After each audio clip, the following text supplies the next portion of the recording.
Boa tarde, senhoras e senhores, prezado professor Carlos, prezado presidente do nosso Sindicato dos Engenheiros e anfitrião aqui da nossa reunião, prezado Ismael. Nos anos 30, viveu no Rio de Janeiro, como embaixador do México, um intelectual e ensaísta chamado Alfonso Regis. E apesar de ter vivido somente 4 ou 5 anos, já foram publicados 3 livros sobre a passagem dele pelo Rio de Janeiro. Um deles nos Estados Unidos, um carioca nos trópicos, um mexicano nos trópicos, um mexicano carioca. São 3 livros interessantes sobre esse personagem. E ele dizia, no ensaio, a propósito da reflexão sobre a contemporaneidade, que quando se pensa no presente é preciso levar em conta o futuro e o passado. E usava uma frase muito bonita em espanhol, que é a seguinte: las lejanías nos curam de las cercanias. Mais ou menos o que está longe nos cura do que está perto. Ilustrava essa frase, quase um verso, com a vida dos marujos, que quando, durante as tormentas e as tempestades, são aconselhados a não olhar o casco do navio, para não ficar mareado, olhar para o horizonte, para manter o equilíbrio. Ou como o soldado que marcha, que olha para frente e não olha para os pés. Eu creio que se nós só olharmos a crise que nos assola, que nos aflige, que nos atormenta, sem olhar para a popa e sem olhar para a proa, nós vamos ficar mareados, nós não vamos compreender bem a situação.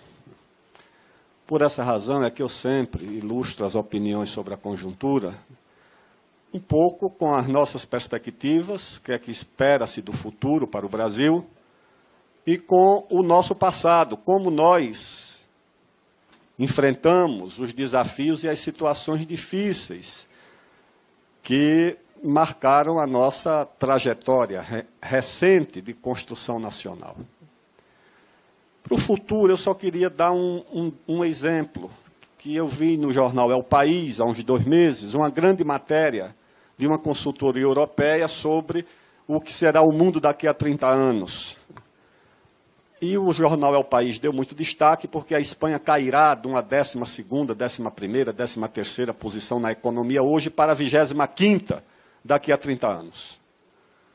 E segundo, e a pesquisa foi feita no meio desse tumulto que nos assola, e essa consultoria aponta que o Brasil será a 5ª economia do mundo, ultrapassando a Alemanha, ultrapassando o Japão, ultrapassando a França, e sei lá mais quem. Ficaremos atrás da China, da Índia, dos Estados Unidos, e não lembro mais de quem, acho que da Indonésia. Pois bem. A semana passada, eu jantei com o embaixador chinês a pretexto da celebração dos 20 anos da devolução de Hong Kong à China, sobre o que eu escrevi um artigo na época, festejando a soberania chinesa diante do Império Britânico. E esse embaixador disse: olha, os senhores se preparem que a China será cada vez mais dependente do Brasil. O que é um paradoxo, porque a gente vê na China e porque a gente vê no Brasil. Mas dependente em quê? Dependente em segurança alimentar. A China dependerá cada vez mais do Brasil, porque a fronteira, a capacidade agrícola da China, que é maior do que a nossa, produz 400 milhões de toneladas. O Brasil 250. Porque dizem que nós somos muito fortes em agricultura, nós somos muito fortes, mas tem gente muito mais forte do que nós. Os Estados Unidos produzem de milho 4 vezes o que nós produzimos de grãos em geral, só de milho. E a China é essa potência. Mas o Brasil será cada vez mais importante numa coisa que é cada vez mais importante para o mundo, que é a segurança alimentar. O presidente Putin falou para a presidente Dilma, quando nós estivemos na Rússia, dizendo o seguinte: eu falei para os europeus que vou transferir toda os nossos contratos de fornecimento de alimentos da Europa para o Brasil, porque nós não temos segurança com parceiros que nos impõem sanções e vetos. Não podemos depender deles para fornecimento de alimentos. Bem, nós temos, em algumas áreas de alta tecnologia, excelência, nós tiramos a Boeing da produção de aviões médios, porque não competiam com a Embraer, apesar do processo de desindustrialização que nós vivemos. Nós ainda somos uma das maiores economias industriais do mundo. Isso não foi, lamentavelmente, só do governo do Fernando Henrique, não. Durante o governo do presidente Lula, nós tivemos um fenômeno que, enquanto a Europa perdia 60 milhões de postos de trabalho, o Brasil criou 20 ou 22 milhões de postos de trabalho. Mas prestem atenção. Nós criamos 22 milhões de postos de trabalho, 94% deles de até um salário mínimo. 4% ou 2% até 1,5 salário mínimo. E perdemos 4 milhões de postos de trabalho acima de 2 salários mínimos. Nós perdemos empregos industriais, nós perdemos empregos de alta tecnologia, ganhamos empregos de serviço, que aparecem na expansão, na assístole e a diástole do movimento capitalista. Quando há expansão, o setor de serviço cria emprego e inclui os pobres. Quando encolhe, expulsa de volta. E essa camada média do emprego industrial, porque a classe média é um fenômeno da indústria, ela vai desaparecendo.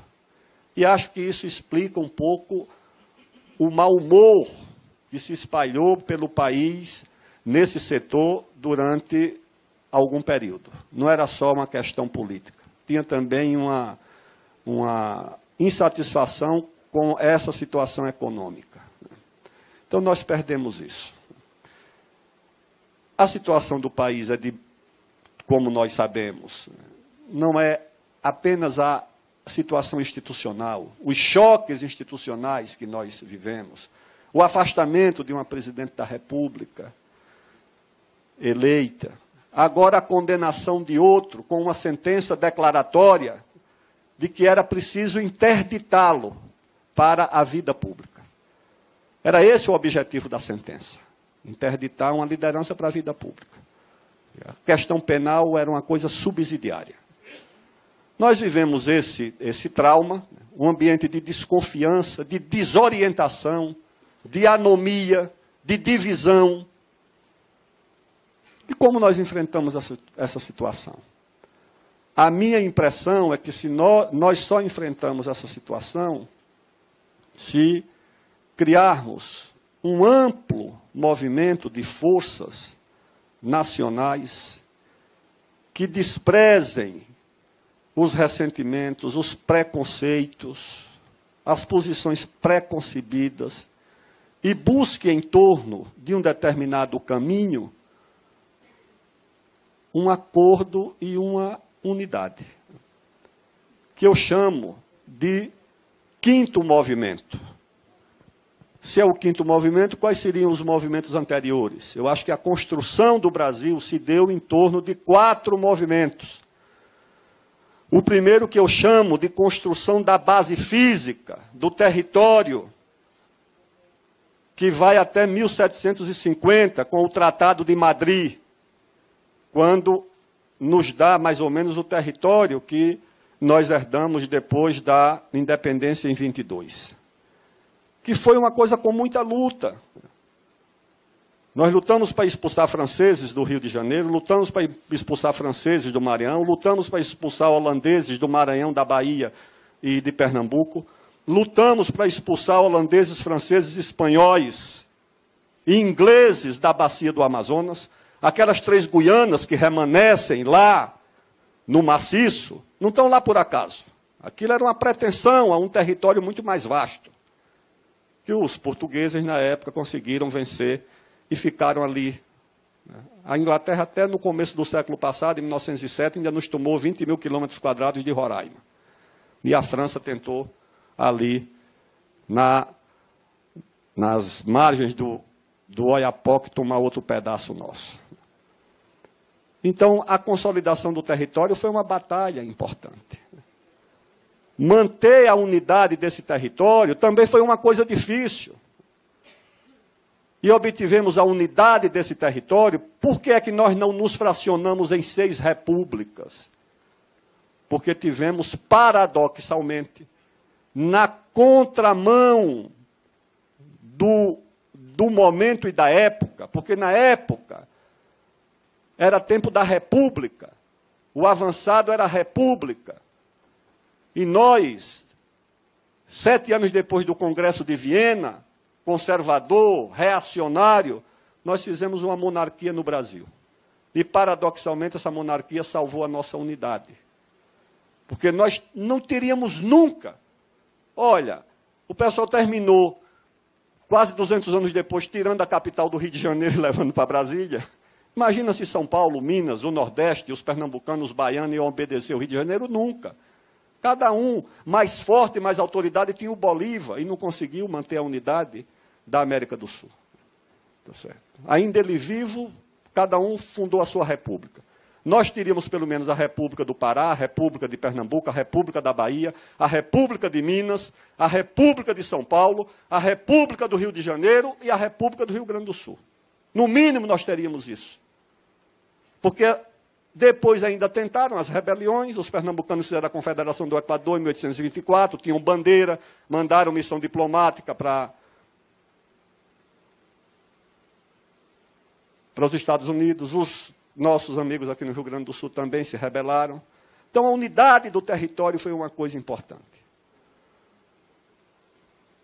Aí depois nós tivemos, ou seja, o território, a independência, a unidade do território, a república, com o auge no projeto do Getúlio Vargas, de construção do Estado brasileiro, de industrialização, de retomada das bandeiras do movimento tenentista, do movimento sanitarista, da nova educação.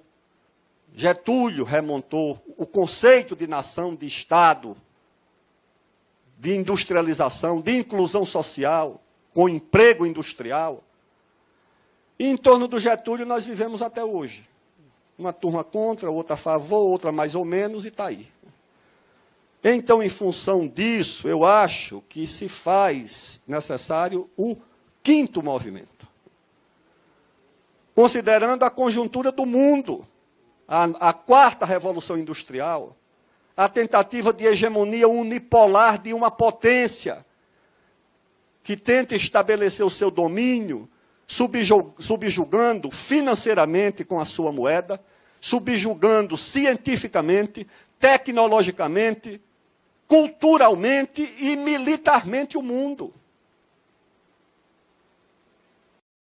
Se você não tem soberania científica, se você não tem soberania tecnológica, se você não tem soberania financeira e monetária, vai achar que tem o quê? Que vai fazer justiça social com o quê? Com que meios? Com que recurso? A democracia vai valer o quê?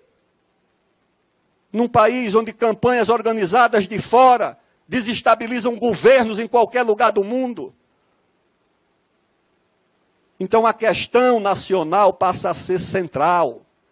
Depois do fim da bipolaridade e da tentativa de hegemonia unipolar de uma potência, o primeiro dever de um patriota é lutar pela sobrevivência da sua pátria.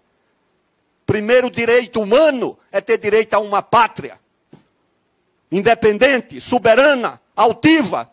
Esse é o primeiro dever, essa é a primeira obrigação.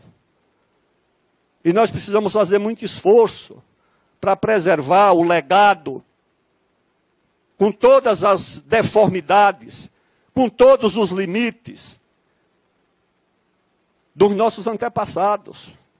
O esforço que foi feito para construir o território, para nos dar o primeiro projeto nacional, que foi do patriarca José Bonifácio, que pensou num país socialmente avançado, industrializado, independente. Os republicanos, Vargas, precisamos defender e olhar para o futuro, pensando no que nos apoiar, para prosseguir o esforço de construção do nosso país. E acho que isso se dá em torno de 3 eixos, de 3 grandes objetivos, esse movimento. O primeiro é o do desenvolvimento. O país precisa se desenvolver. Não tem saída para nada sem desenvolvimento. Tem reforma de previdência que sobreviva, que conserte nada, se o país não tiver receita, não tiver gente trabalhando, ganhando dinheiro, pagando previdência, a economia funcionando. Tem empresário que vai investir se não tiver perspectiva de demanda. Quem é que vai?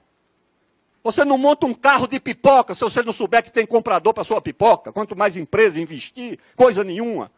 É melhor botar no mercado financeiro e especular. Então o país tem que se desenvolver. Tem que retomar o processo de reindustrialização do Brasil. O sistema financeiro tem que se voltar para a sua atividade mais nobre, que é financiar o crescimento e o desenvolvimento. E não o rentismo que tem marcado a atividade financeira.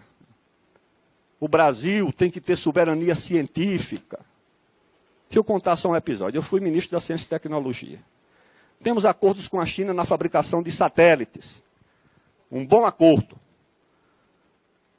Os antigos cientistas diziam, ministro, na época, os chineses queriam fazer para satélite e para foguetes. E nós não fizemos porque o nosso programa de foguetes era muito mais avançado do que o da China. E nós achávamos que não íamos ganhar nada, só íamos transferir tecnologia para os chineses. Resultado, os chineses já botaram um homem em órbita. E nós ainda não conseguimos botar um foguete nosso. Tá certo? A última tentativa nossa, dizem que foi até sabotada lá em Alcântara. Então, é o seguinte, a China avançou, a Índia avançou. Nós fizemos 2 computadores no esforço da universidade com os militares. A Marinha com a Unicamp fez o Cisne Branco. E a USP, com a aeronáutica, fez o Patinho Feio. Destruíram o nosso programa de informática no começo dos anos do governo Collor. Foi destruído. Acabou. Na área cibernética, pelo amor de Deus, nós estamos muito aquém do que é necessário. Naquela época que foi destruído o nosso programa, eu era deputado, já em 91, 92, quando foi votada a lei da informática. O Brasil tinha um país na nossa frente, os Estados Unidos. A nossa tecnologia estava equilibrada com a do Japão, a da França. Nós produzimos computadores mais ou menos no mesmo número do Japão, da França e da Alemanha. E estávamos à frente da União Soviética, da antiga União Soviética. Tínhamos uma empresa pública, que era a Cobra. Isso tudo ficou para trás. Retomar o nosso sistema de ciência e tecnologia é um sistema razoavelmente complexo. Precisa de recursos, de meios permanentes. Porque hoje, sem ciência, sem tecnologia, nós ficamos fora da 4ª Revolução Industrial. A economia perde competitividade. A competitividade da economia está ligada à ciência e à tecnologia e à inovação. Não tem inovação sem tecnologia, não tem tecnologia sem investimento em ciência. Não tem. E quando nós investimos, dá certo. Quando criamos o CTA, o ITA, o CTA e depois a Embraer, nós encontramos um caminho. Pois bem, então é preciso desenvolver o país em todos esses aspectos, desenvolver em educação. É preciso que se fortaleça a defesa do Brasil. Um país que não tem defesa, que não tem forças armadas compatíveis com o seu tamanho, não é respeitado no mundo. É como se fosse um adulto que ainda pensa que é adolescente ou que é criança. Entendeu? Vira uma caricatura. E que o amigo lá do norte recriou a frota do sul exatamente por causa desse petróleo, entendeu? Nós temos um submarino convencional em atividade para tomar conta de 8.000 quilômetros de litoral. Eu dizia lá para os militares, eu digo, a defesa de um país se compõe de 2 elementos. Um é de escolha e o outro é de destino. Um país que tem 17.000 quilômetros de fronteira não pode pensar a defesa como um que tem 700 quilômetros, como o Brasil e o Uruguai. Um país que tem 8.000 quilômetros de litoral não pode pensar a defesa como um país que não tem litoral, como a Bolívia. Um país que tem 8,5 milhões de quilômetros quadrados de espaço aéreo. O Fernando Henrique assinou o Tratado de Controle de Mísseis, e nós só podemos fabricar foguetes de até 300 quilômetros de alcance. A nossa base de foguetes, né, fica lá não, ali é civil, a militar fica ali em Formosa, em Goiás. Ou seja, o inimigo precisa chegar ali quase em Brasília para a gente poder começar a disparar qualquer coisa contra ele. Pode ser uma coisa dessa, entendeu? Tratado de não proliferação, por que o Brasil era obrigado a assinar um negócio desse? Com essa dimensão, com esse tamanho, com essas responsabilidades, porque isso nos dá responsabilidade. A responsabilidade das nossas Forças Armadas é tomar conta de 17.000 quilômetros de fronteira, é tomar conta de 8.000 quilômetros de litoral. Eu fui visitar com a Marinha o terreno da 2ª base naval que nós vamos um dia fazer lá no Maranhão. Porque isso é uma coisa importante para nós. O Brasil vive, portanto, assediado, né, cercado, porque tem muitas potencialidades, muita capacidade. Então é preciso cuidar, em primeiro lugar, de se desenvolver, de ter ciência, tecnologia e defesa. Esse é um ponto central de equilíbrio do programa nosso, da união dos brasileiros. O que é que mais pode unir os brasileiros? O combate às desigualdades, a redução da pobreza, tornar o país socialmente mais equilibrado. Não tem por que o Brasil ser um país tão injusto, tão desigual, em todos os aspectos, não é só na renda, nas oportunidades, na escola pública, de péssima qualidade, que às vezes justificam, não é porque universalizou, tem muita escola. Não tem, nem se compara com o número de escolas da China. Quando chega nesse PISA, que é o exame de avaliação geral, toda aquela turma ali de chinês fica em primeiro lugar. Ora é Xangai, é Pequim, é Singapura, é Hong Kong. Nós estamos lá abaixo do 50º lugar. Não se justifica uma coisa dessa. Você condena uma criança. Se você tem um problema no pé e quebra, e o médico comete um erro, depois você volta e conserta e faz outra. Se você faz um ensino fundamental mal feito, meu filho, esqueça. Quando eu era menino, lá no interior de Alagoas, chegava no ginásio, tinha um professor de português, o padre Jatobá, fazia lá umas redações, uns negócios. Quando o menino ia muito mal, ele dizia, foi o primário mal feito. O primário que foi mal feito, entendeu? Se você fazia o curso primário bem feito, se preparava para um tal de exame de admissão, você saía por ali, entendeu? Agora, se você fez o ensino fundamental precário, como é que vai recuperar no ensino médio? E se fez no ensino médio, como é que vai recuperar mais adiante? Então, o ensino condena, tá certo? Condena. É diferente de qualquer outro serviço público. Tem conserto. A educação te marca para o... Pode, então isso tem uma coisa central. central, tem que ser razão de Estado. Tem que recuperar certas coisas que na época do regime militar era ruim, censuravam. Ah, mas negócio de hierarquia, disciplina, não sei o quê. Eu acho que hierarquia e disciplina serve para o mal, mas também serve para o bem. Eu não acredito que alguém aprenda trigonometria, química orgânica, física, geografia, história, se não tiver disciplina e se não respeitar a autoridade do professor. Essa é a hierarquia. Não é a opressão, é uma hierarquia benigna. E você diz, não, aqui a primazia é do professor. O professor não pode mandar o menino apagar um celular. Ele diz, não, você é meu empregado, vai embora. Professor não é empregado de aluno. Se ele for filho de empresário, empregado ele tem na empresa dele. Dentro da sala de aula ele é aluno e ele é professor. Não tem empregado, não tem patrão, não tem nada disso. Mas isso, lamentavelmente, se espalhou. Juiz que resolve proibir uniforme. Juiz liberal diz, não, não precisa uniforme. Uniforme é opressão. Eu tenho uma filhada lá em Viçosa, na minha cidade de Alagoas, pobre, muito pobre. Eu digo, e aí, minha filha, como é que é na sua escola que o juiz diz que pode ir com qualquer roupa? Ela diz, padrinho, quando eu chego lá com a mesma roupa, o menino diz, olha ela com a mesma roupa, porque os outros podem usar uma roupa todo dia, ela não pode. Um uniforme democratiza, iguala, identifica, mas juízes que não são educadores, porque o juiz quer entender de tudo, e o Ministério Público quer entender de tudo.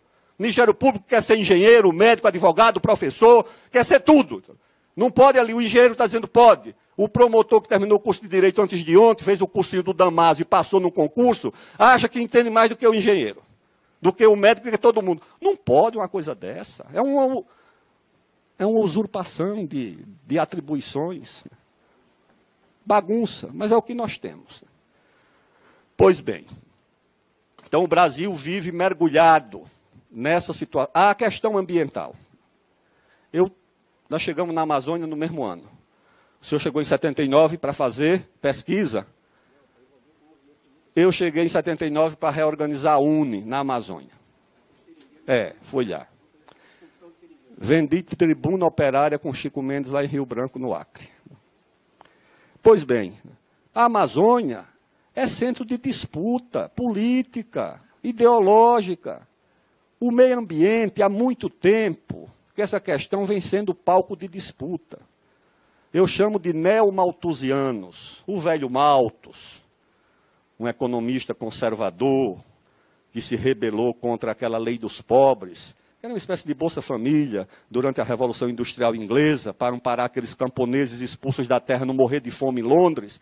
Ele atacou essa lei. E a frase lapidar dele, que o Marx escrachou, era, não existe lugar para os pobres no banquete da natureza. Era essa a frase do Malthus, aquele que dizia que a população crescia em progressão geométrica e a comida em progressão aritmética. Era a frase dele. E ele escreve isso lá, dizendo, olha, não adianta você ter um banquete de 300 pessoas e reunir 5.000 pobres lá fora, querer entrar no banquete, que vai terminar ninguém tendo o que comer. Então é o seguinte, não existe lugar para os pobres no banquete da natureza. O que é que aconteceu? A partir do Clube de Roma, quando os ricos se reuniram para redividir o mundo em sua esfera de influência, o neomalthusianismo passou a ser regra não para a relação entre as pessoas, mas entre as nações. Disseram o seguinte, não existe lugar para os países pobres no banquete da natureza.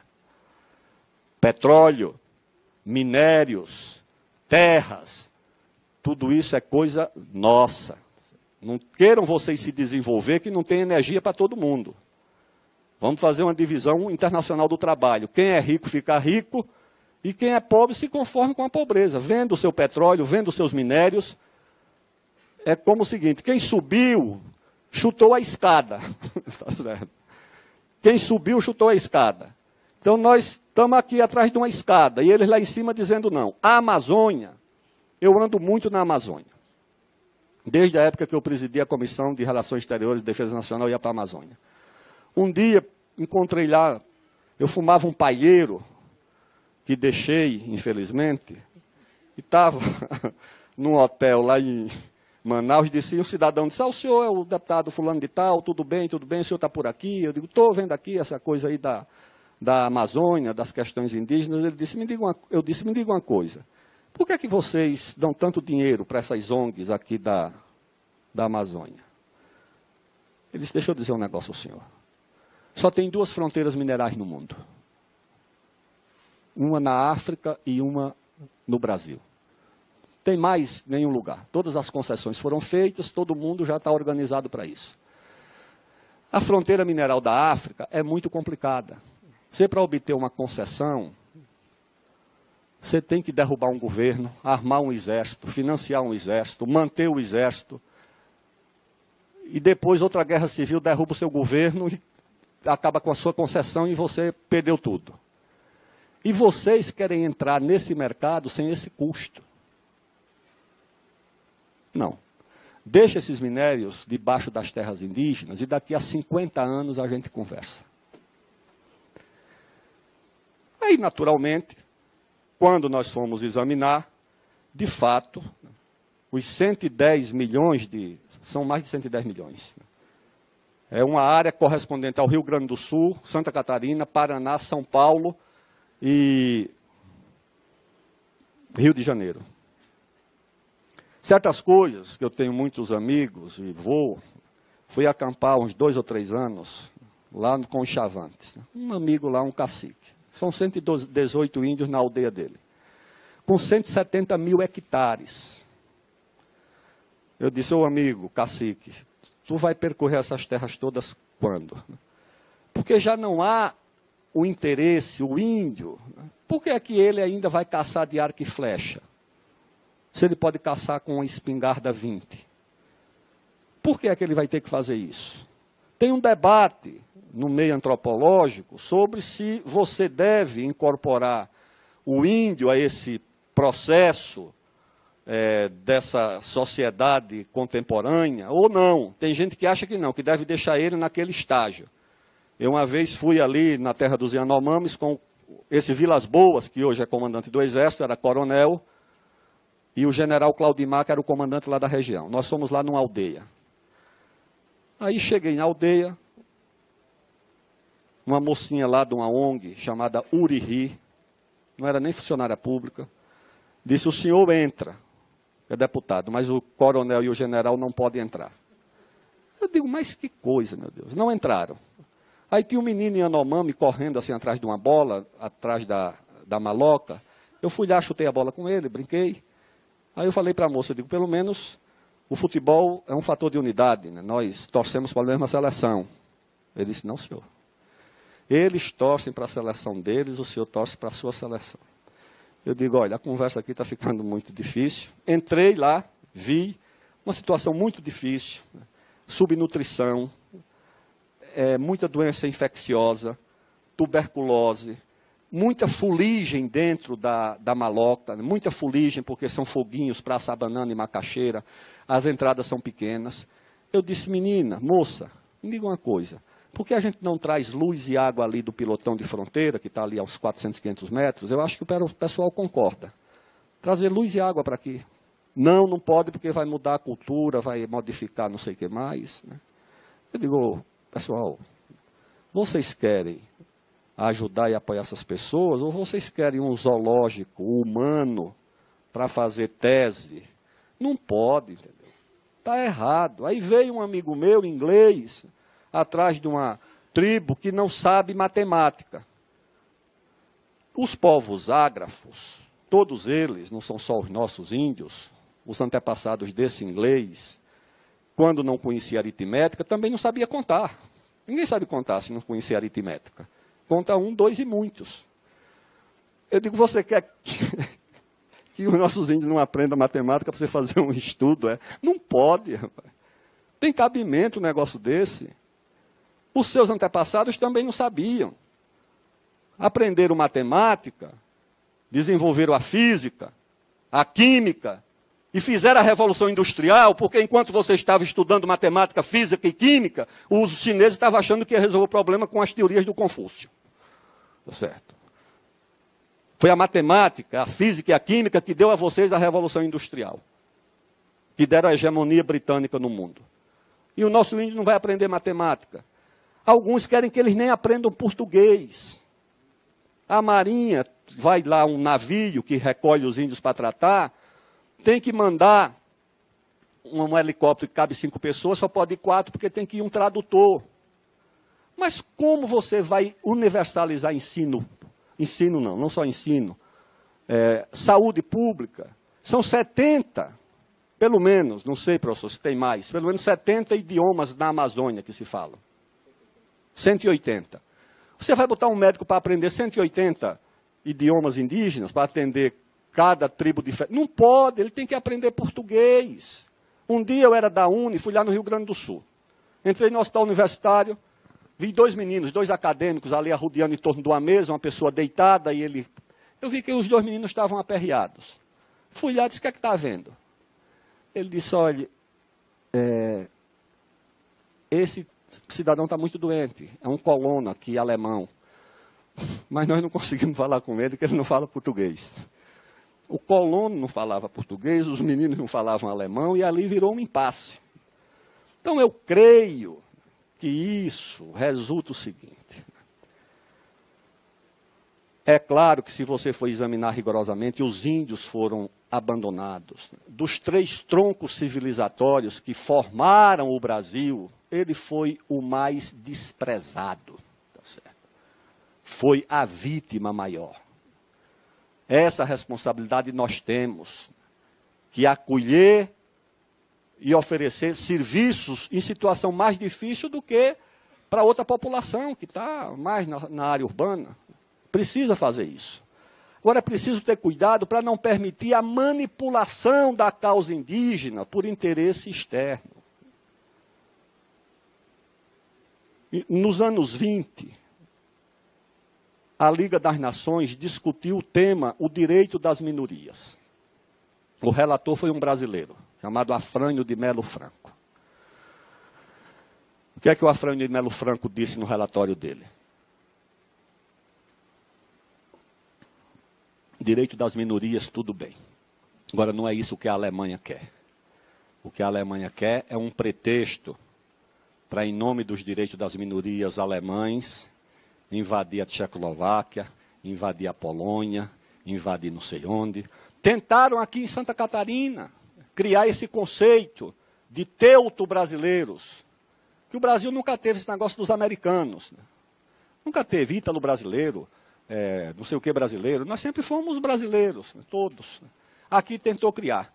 Aí eu li uma vez o seguinte, que eles, os alemães, para tentar influenciar aqui no Brasil, declararam que os nossos índios eram arianos.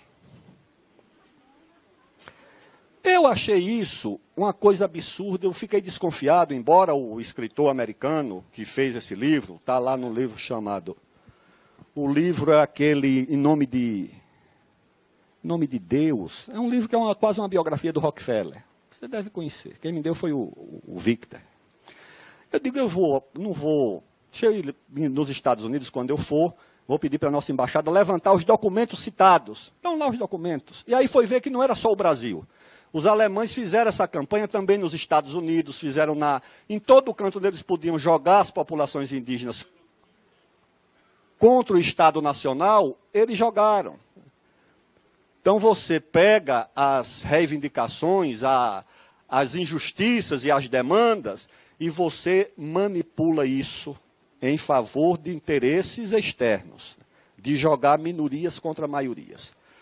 O Orlando Vilas Boas tem um depoimento que pode ser encontrado na internet que fala disso, entendeu? De como você joga esse conflito de reivindicar contra a maioria nacional direitos, muitas vezes legítimos, mas para plantar esse conflito. E na questão do meio ambiente, está lá no livro do Al Gore. O Al Gore tem um livro chamado Terra em Balanço. que é que diz o livro do Al Gore? Que os Estados Unidos influenciavam no mundo na luta contra o comunismo. Era a democracia contra o totalitarismo e a liberdade contra as ditaduras.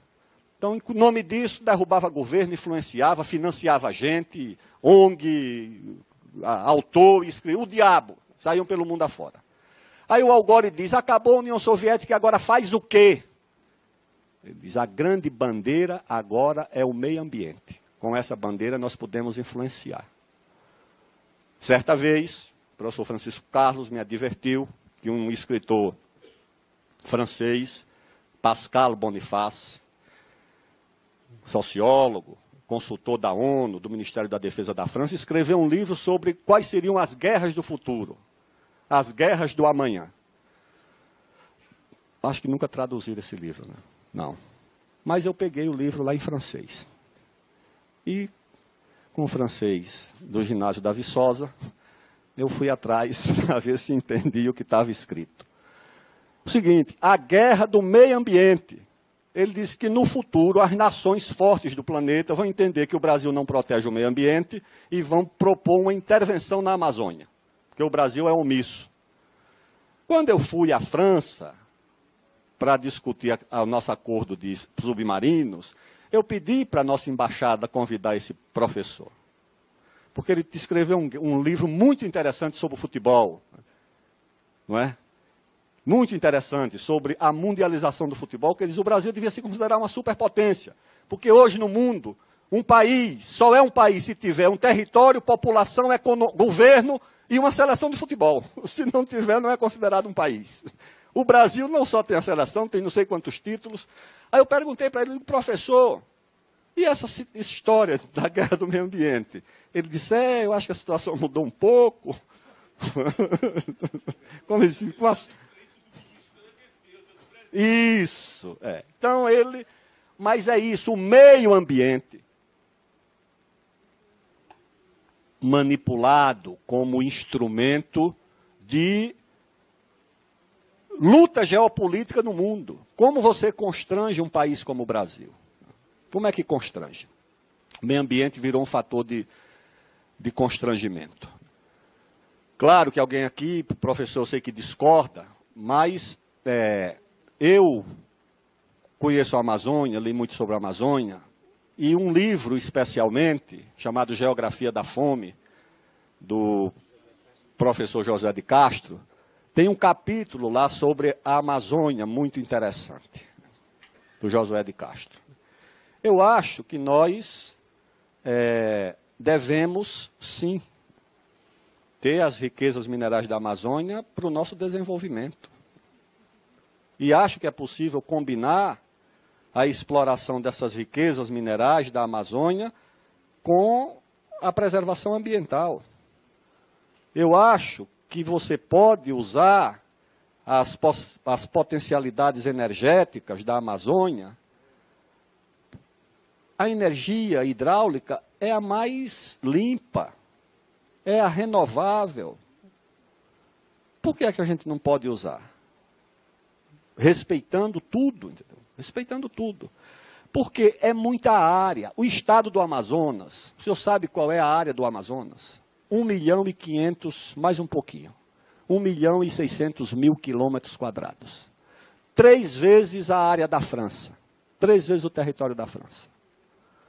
Sabe quanto existe de vegetação nativa, como a natureza deixou na Amazônia?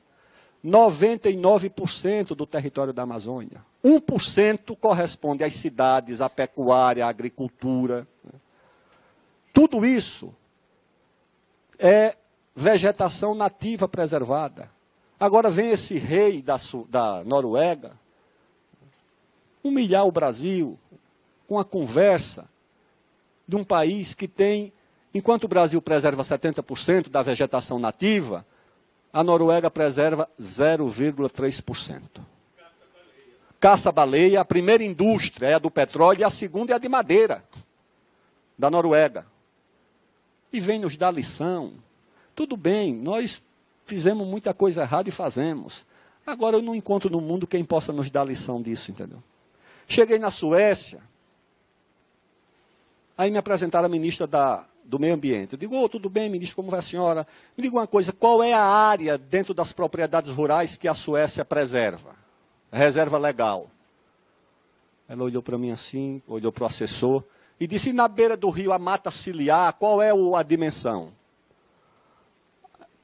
Aí o assessor também não sabia, chamaram um outro assessor. Aí o assessor veio e disse, não, é isso mesmo, isso existe no Brasil. No direito brasileiro tem essas duas figuras, reserva legal, mata ciliar, é que aqui nós não temos. Não tem, entendeu? Não tem. E enfrentamos, porque a minha visão também sobre a agricultura é uma visão mais generosa, entendeu? Essa agricultura brasileira permitiu que nós democratizássemos uma coisa importante, que é o acesso à alimentação.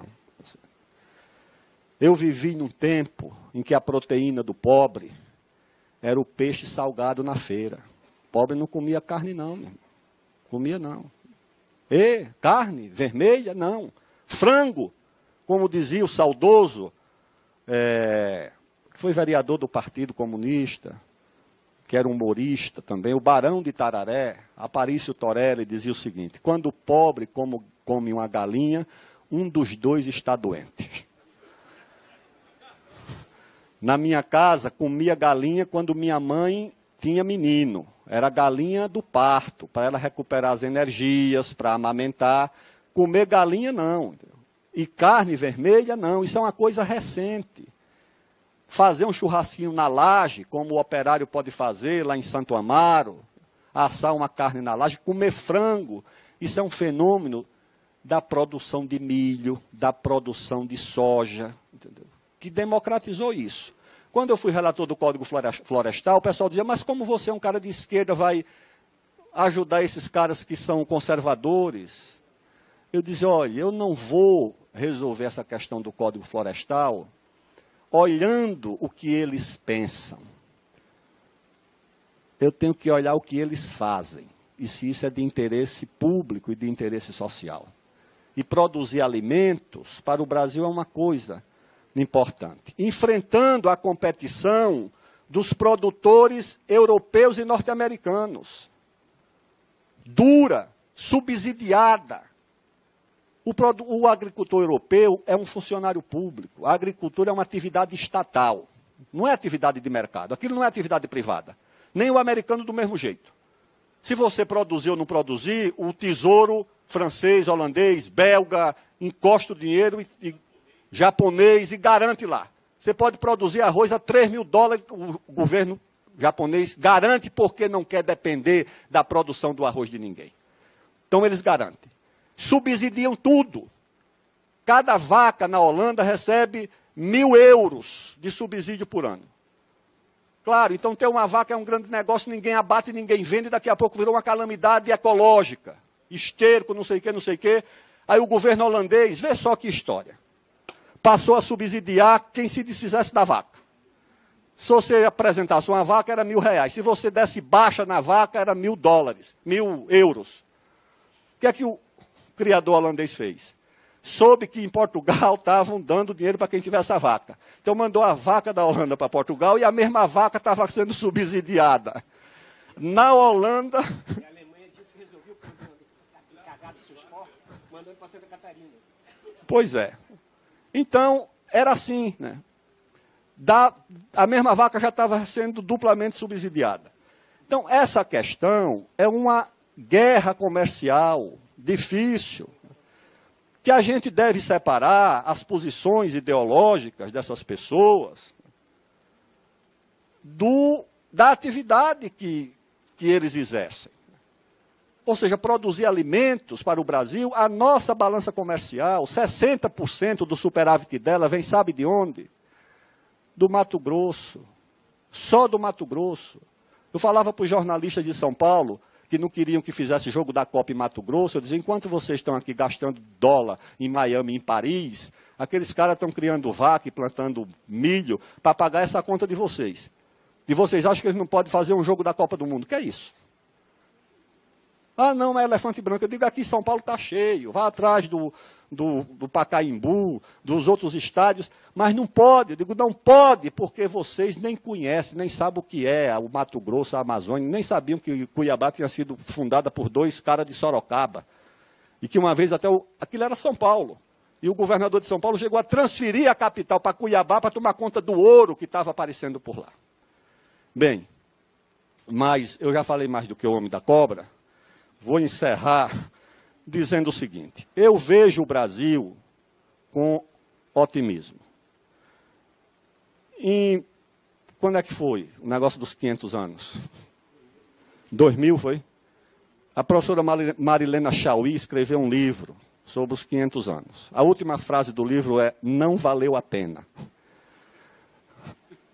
Eu digo, é evidente que eu não posso concordar com uma coisa dessa, entendeu? Nós criamos aqui uma civilização cheia de deformações, mas uma grande promessa de democracia. Quando o Brasil tinha uma ditadura aqui, um sociólogo americano veio aqui, olhou e disse, é uma ditadura, mas pelo que eu vi, é uma grande promessa de democracia. Porque nós temos essa capacidade de conviver, de assimilar. Ninguém precisou fazer máfia italiana em São Paulo, porque os italianos foram assimilados. O Geisel, que foi presidente, o pai era alemão, professor de alemão, a mãe alemã, nem alemão falava. Nem alemão falava, porque foi assimilada a capacidade do Brasil de assimilar. Então eu acho que esse trunfo nós precisamos confirmar como uma promessa de que nós podemos sair das dificuldades que enfrentamos e retomar o caminho do desenvolvimento, da justiça social e da democracia como um valor fundamental para construir o nosso futuro. E acho que esse auditório, essa iniciativa do sindicato, aqui presidido pelo nosso Bittencourt, da presença das senhoras e dos senhores, é uma demonstração de que nós sairemos desse impasse. Esse episódio aí, produzido por esse choque, por essa afronta institucional, essa pretensão dessas corporações, tipo Ministério Público, Judiciário, Polícia Federal, de tentar tutelar o país, substituir a política. Eu louvo o combate à corrupção. Louvo, acho que é importante. Agora, admitir que, em nome do combate à corrupção, essas corporações tentem substituir a soberania do povo e do voto, isso não, porque são incapazes. Pelo menos numa coisa, eu acho que o Gilmar Mendes estava certo. Se der o deserto do Saara para o judiciário administrar, vai faltar areia no fim das contas. E ele ilustrava dizendo o seguinte, vá ver os orçamentos do judiciário, o quanto gastam, o quanto desperdiçam. Então não pode. Vou contar o último episódio para encerrar, que é uma visita do Goethe ao Napoleão Bonaparte. Napoleão invadiu Berlim, o Goethe, que era a maior celebridade da poesia alemã, quis visitar o Bonaparte. E foi lá visitar. Perguntou ao Bonaparte, imperador, general, a diferença entre o mundo antigo e o moderno, o que é que o senhor vê? Aí o Bonaparte disse uma coisa, só um gênio tem capacidade de ver dessa forma. Bonaparte disse, Goethe, o mundo antigo, o destino humano era regido pelos deuses. O homem, quando queria saber o seu destino, ele ia aos deuses. E as pitonisas diziam, vai ser assim, vai ser assado, vai ser feliz, não vai ser, vai acontecer, vai perder a guerra, vai ganhar a guerra, vai... E os deuses decidiam o destino. E se você quisesse mudar o seu destino, você tinha que mudar a opinião dos deuses. Fazia sacrifícios, fazia não sei o quê, e vê se mudava a opinião dos deuses, dos oráculos. Ele disse, aí o homem criou a política e passou a ser dono do seu destino, mas também passou a ser responsável pela sua tragédia. Porque o destino e a tragédia eram a responsabilidade dos deuses. Você ia se arrebentar, não era porque você escolheu, porque os deuses decidiram. Quando a política passou a decidir o destino, o homem passou a ser responsável pela sua tragédia também. Deixando essa frase do Goethe, que está lá no filosofia da história, do Hegel, que é quem conta essa história. E voltando para o presente momento, eu acho que algumas corporações sonham em substituir os deuses e ser dono do destino humano no lugar da política. Eu acho. Instituições narcisistas, imaturas, que pouco conhecem o país e pensam que podem substituir a política. Que sejam bem-sucedidos no combate à corrupção e que sejam mal-sucedidos na tentativa de substituir a soberania da vontade popular por uma meritocracia que eles não sabem nem usar em benefício da coletividade. Obrigado.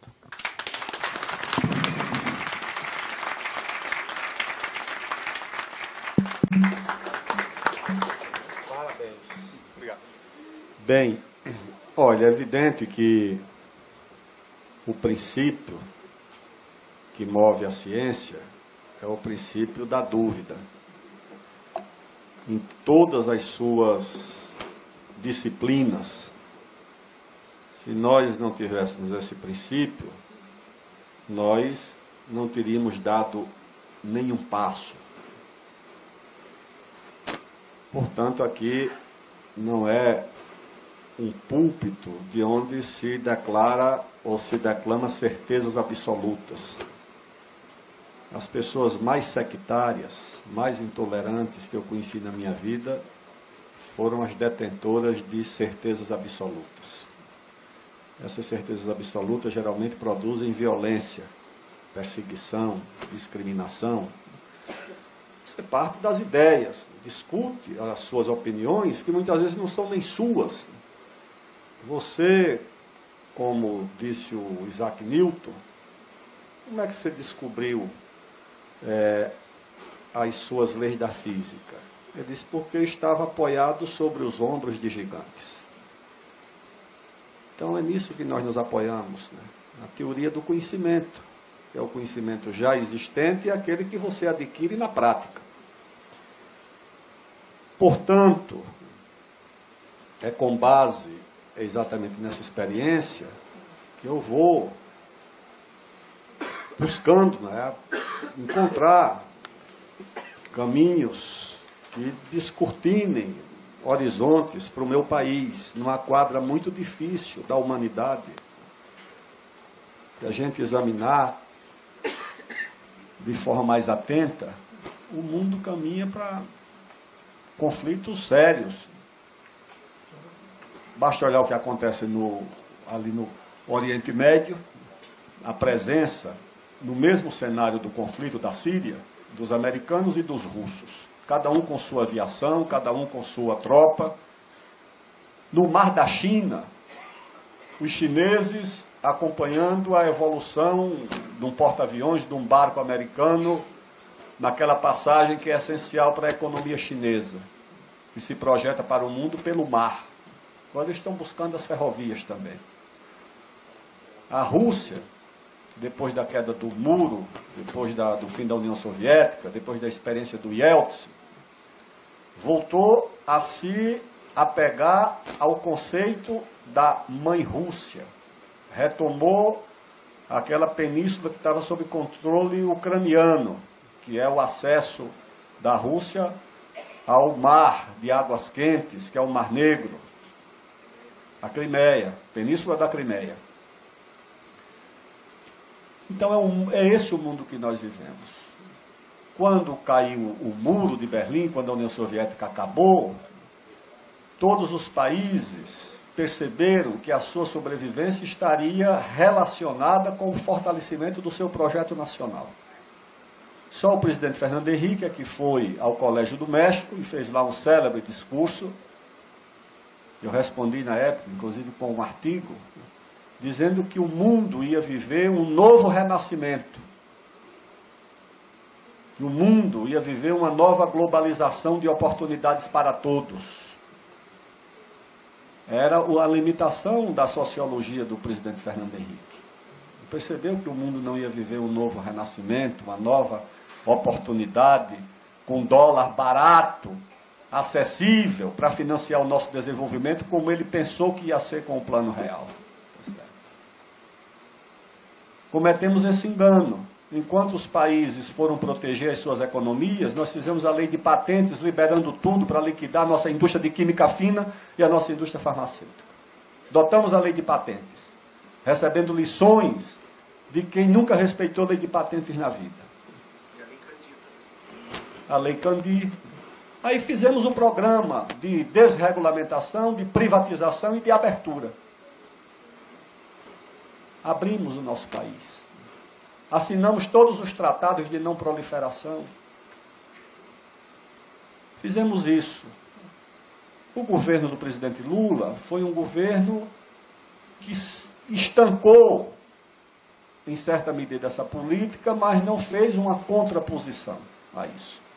Fez no plano social, Bolsa Família, etc. Mas o Bolsa Família é um programa louvável, importante, mas não se compara um programa de Bolsa Família com um programa de um emprego industrial. O emprego industrial tem mais consistência, o emprego industrial não é uma rubrica no orçamento, o emprego industrial tem sentido de permanência, gera tributos, gera riqueza, mas o nosso processo de desindustrialização prosseguiu. É por essa razão que eu acho que o programa do Brasil é um programa de ampla união, de defesa da nação e de reconstrução nacional.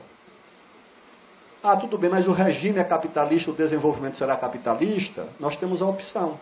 Então é o seguinte, como nós não temos socialismo ainda, o país não vai se desenvolver, o país pode regredir.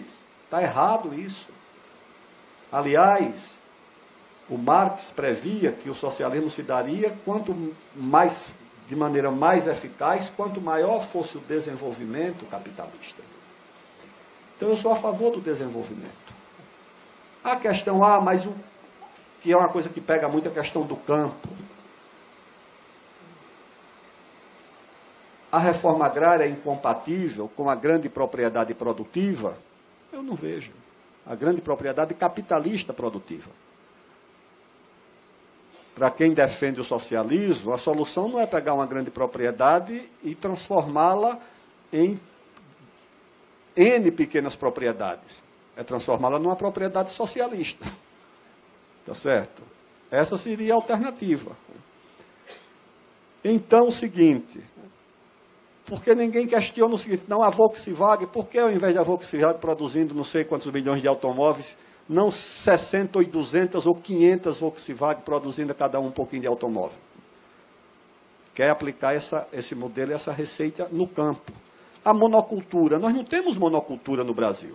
Nós somos grandes produtores de soja, grandes produtores de milho, grandes produtores de algodão, grandes produtores de cana, grandes produtores de um monte de coisa.